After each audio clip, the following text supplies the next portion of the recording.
Good afternoon. I'm Ethan Moy. I'm here with Coach B as part of the third episode of Coach B Weekly. Coach B, we're finally into the season. Had first game on Saturday, home opener on Thursday. How are you feeling? How's your emotions, going into Thursday?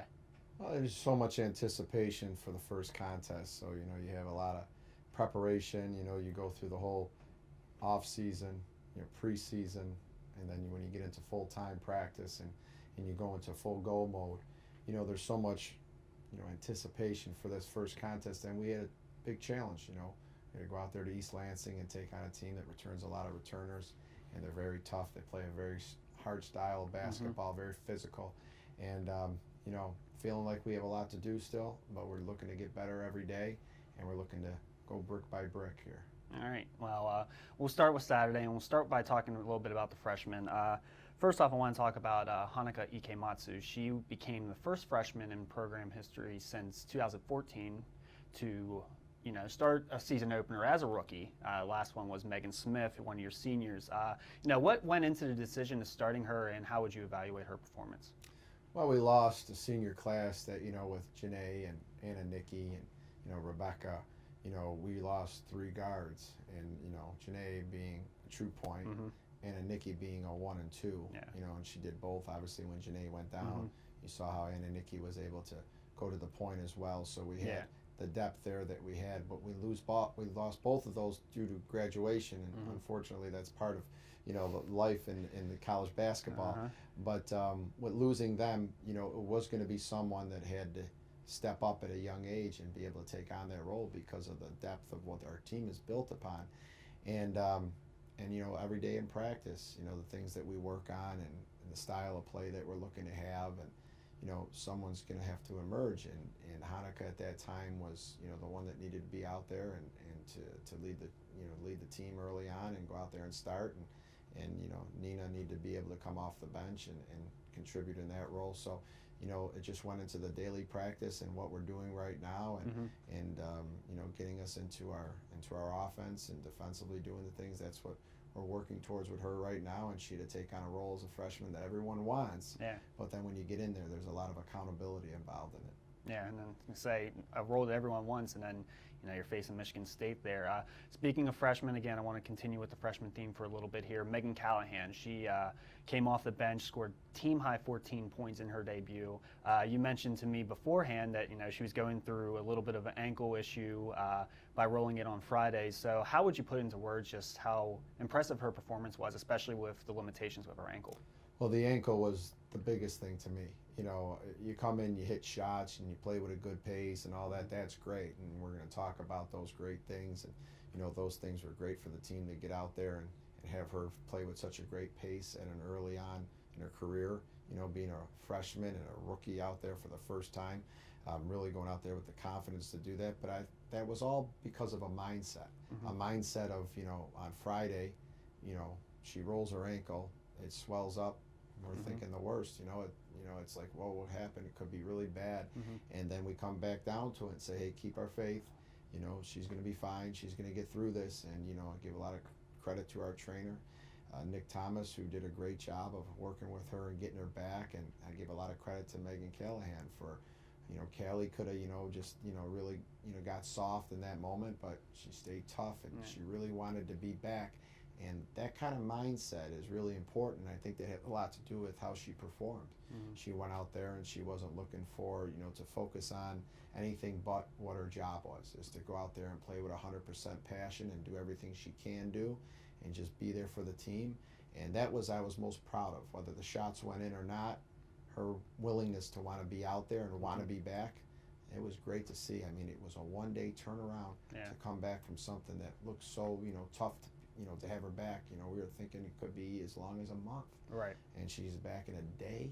I mean, that was awesome for me. So besides the made baskets, besides the shots, just being out there. Just being there, just going out there and playing with passion. Not just going out there also and going through the motions. She was out there with passion. That meant a lot to me. Right. More than anything in the world was that she showed in the moment her toughness right there. She's got a lot of good foundation there to build off of here. We just got to keep going in the right direction. All right. I think I say there's also probably a little bit of adrenaline there for her, going through the recruiting process, getting to campus, going through practices, and first game she probably has that circled on her calendar. Michigan State, November 11th. Like, I want to be out there no matter what. So I definitely think that factored in. Like I said, it's a lot of anticipation to this point, especially for those young players. They haven't ran through that tunnel yet. Going into a Big Ten matchup like that, a lot of anticipation. We've been waiting for that first day, and she really wanted it. She wanted to be out there, and it's amazing what someone can do when they really want to do it. Right. The toughness they can have that they really don't even know they have until they put in that moment. So proud of her for that. Now, were there any other positives that you could take from Saturday against Michigan State? Oh, there was positives. There's always positives. I mean, Michigan State really did a good job against us, and they really pushed us. They were very physical with us, and they played at a very good speed. They ran a very tough transition offense to defend. We didn't do a great job in a lot of parts of the game defending them. Obviously, they put up a lot of points on us, something that we're not used to giving up against anybody. Right. And that was something that we have to take with great humility. The positive things about it is that obviously we talked about with Megan, but going forward with that, there was some great moments of, some team structure stuff that we go over and practice defensively and rotating, and we just always had somebody was just a little bit out of position. Somebody was always just affecting us just a little bit too much for us to get what we wanted to get, even when we were having good moments out there. Offensively, I thought Nia Adams, career high 12 points for career her. High 12 points. She knows that this season, she's got to step up as a junior now. As like we talked about, some of the players that graduated, the opportunity for her to come in now and be more of a presence on the floor. She was more aggressive, which she needs seems to be. like she really was able to get into the paint, break someone off the dribble, get into the paint, and get her good looks there. Again, you're going against a Big Ten team that's very physical, a lot of athleticism, and you'd be surprised what you can do when you play with a lot of passion and you take ownership of what we need you to do out there. That's what Nia really did the whole game, and I was very proud of her for that. She was cutting in there and going to the basket, but playing with a pace. Sometimes when you get to that kind of mindset, you lose control. Going hard, but then losing control. She was going hard but playing with a good pace. So some great stuff out there as I was watching the clips right after the game was over.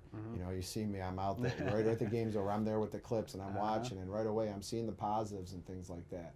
I saw some of our players, in the key moments, when the ball was loose, getting on the floor, things like that. Not as much as we need though. Right. Some positives, but not as much as we need. We need to be on the floor more. We need to be more gritty, more tough.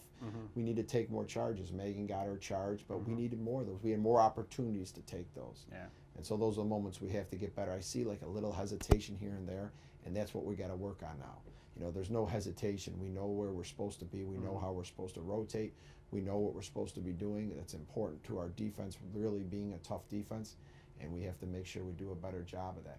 I'd say another positive thing about the game is that we responded well at halftime. Yeah. They were up on us and they were doing a good job of controlling the game at that point. And then we came out in the second half after I spoke with the team about the things that we weren't doing and the lack of passion that we had in certain areas of the game. And we came out, we made a nice run, and they had a call timeout, and we were on a nice run there. We outscored them in that third quarter. We really got after it. We really did a good job of doing some things. So that was a positive as well. Yeah, I was going to say, I believe that run was a 14-2 run and a 7-0 run at like within a minute span there. So definitely, down there at halftime, didn't give up and was able to, get your buckets and, make Michigan State work for that. Good stuff. I mean, hard check at halftime, come out, go harder, get better. I mean, that was definitely a positive. Yeah. Now we'll set the stage for Thursday. It's another unique start time. There's two of these this year with the Career Education Day, a 10 a.m. start time. What goes into preparation, if anything, different compared to a normal weekend 1 o'clock start time or your weeknight 7 o'clock start time?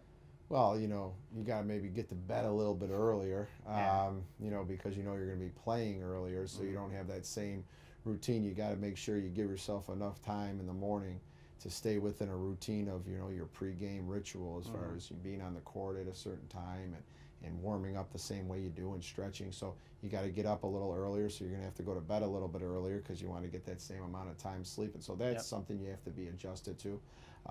Also just having your body ready to go at a time that you're not used to, even though you have that amount of time in there. Just maybe cranking yourself up a little bit earlier. You know, sometimes our clock is just, you know what I mean, it's a habit of routine.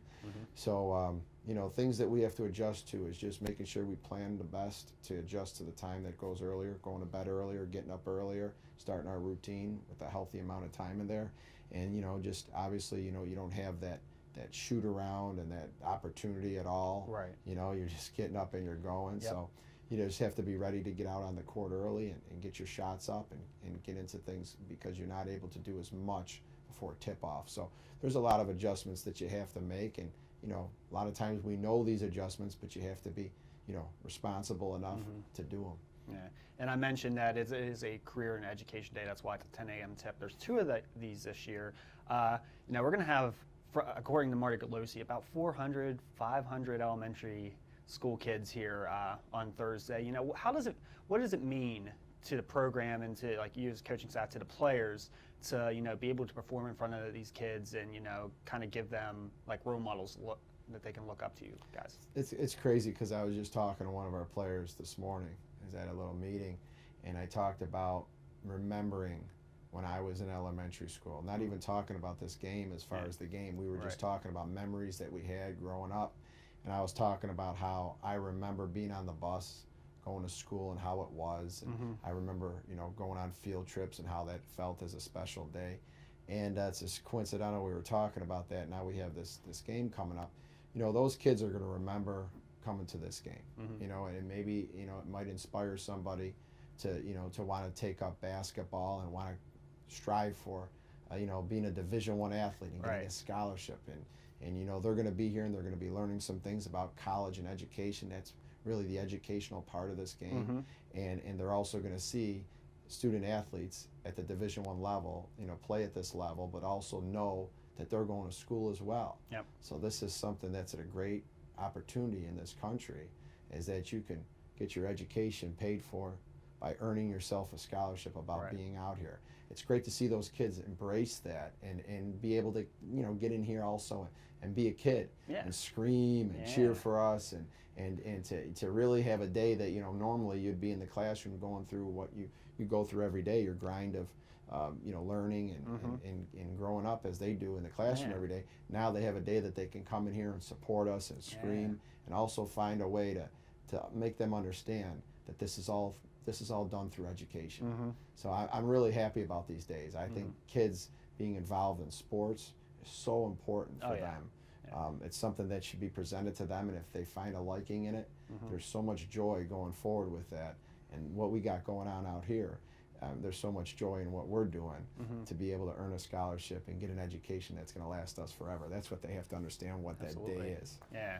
Now, lastly here, speaking again about the game, Bowling Green is the opponent in it. And we kind of walked in on your scout a little bit setting up here. So, so you're working hard to prep for them. What have you seen so far on tape that you feel like you can kind of exploit offensively and defensively, and where do you think you'll have success? Well, they're definitely improved. I can tell you that. They're 1-0 right now. I already know that. They won pretty easily against Eastern Kentucky. You know, so it's a good win for them right off the bat, going off 1-0, and they're ahead at halftime today right now as they're playing Detroit Mercy on the road and at another Kids Day. So they're doing today what they would be doing with us. So already you could see that they've responded well getting out of the gate against Detroit Mercy. That much I know at this point.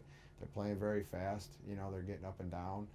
They look like they really understand each other. You know, they look like they're playing with a great culture out there as far as, you know, they're flowing well and they're moving well. And so, you know, they're a tough matchup. I could already see that right off the bat as we're in the early stages here.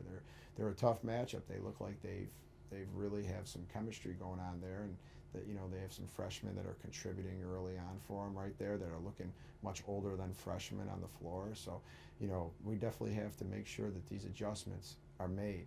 The things that we didn't do well against Michigan State, we have to make sure we come back and do well. We cannot give up the offensive rebounds that we gave up. We have to do a better job of the accountability of boxing out and grabbing rebounds and securing the ball and just playing with way more pace than we did, you know, as far as, you know, pursuit of the ball you know, we got to pursue the ball better because, you know, watching them, they'll bother us a lot with that too unless we improve. So a lot of these things that I'm seeing, especially, you know, I'm very much focused on us. You know, that's just what, Right. I mean, I'm very driven on that. You know, Yeah. sometimes that could be too much. I mean, I'm just very focused on what we need to do better. So a lot of times when I get in to scout the next opponent, you know, I'm watching things that they're doing and I'm saying, boy, you know, that's tough and that's a good move. What I'm saying is we worked on this. This is something that even if we didn't scout them, Right. I would really expect us to be able to cover because we worked on this. We should be able to figure this out on the court and communicate so well. So, you know, and knowing what another team does is extremely important and giving the blueprint for what we need to do. But going out there and being able to react to the actions on the floor, that's the true makeup of a good defensive team. Right. And in order for us to be good, we're all going to have to be good. You know, we're going to have 5 on the floor doing that. And that's what happened at Michigan State a lot.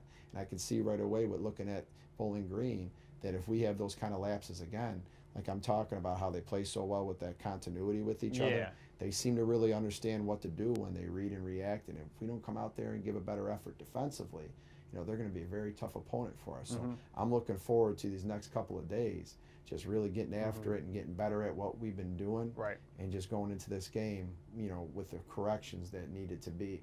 You know, just got to get a little bit better every day. I tell them, you know, we got to build bricks. You know, if we go out there tomorrow and we have a great practice and we prepare well, that's a brick. Right. If we go out there on Thursday, we play a great game and we compete hard, win or lose, that's a brick. Right. You know, it's all about getting a little bit better every day. Yeah. All right. Well, you know, thank you again once for joining me, and good luck on Thursday morning. Welcome, Ethan. Thank you. Thursday's game is at 10 a.m. against Bowling Green. It can be seen on NEC Front Row.